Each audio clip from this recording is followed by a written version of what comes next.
Guys, for the first time kakatay po tayo ng pato. Pero hindi ako, for the first time ko pong kakatay ng pato.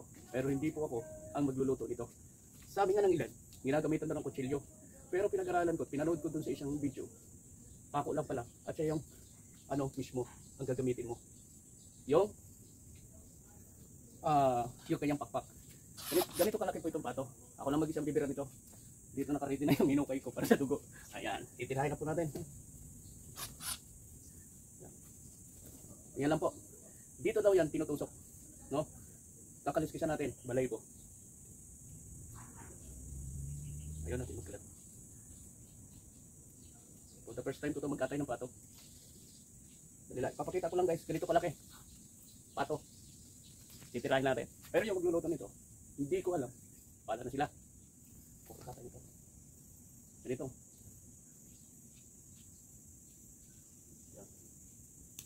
Wala mag-isa. Malinis ang bango. Ang bango nito. So, gagamitin ko lang siya ng ice pick.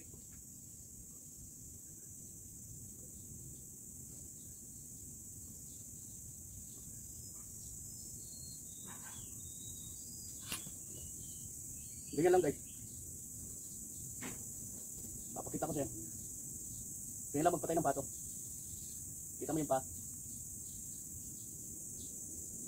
Parang buhay. Parang hindi namatay.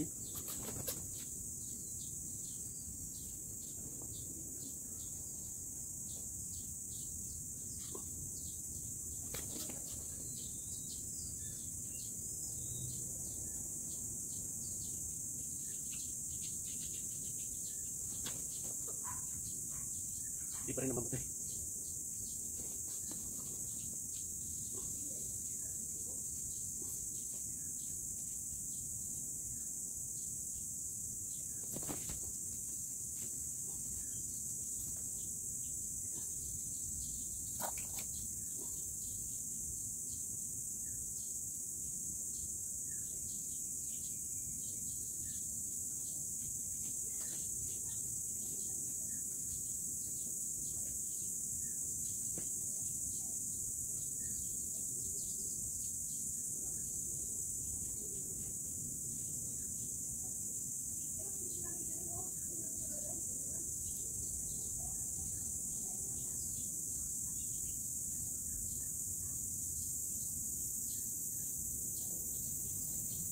Ito guys, nanghina na siya.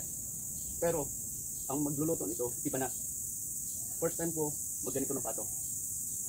Ganito daw, pagkatay. Hindi mo kailangan hiwain ng kutsilyo. Kailangan ganito. Ginamitan ko siya ng ice pick. At sa bato ko siya tinira. Dahil doon sa ating pinag. Lupay-pay na po.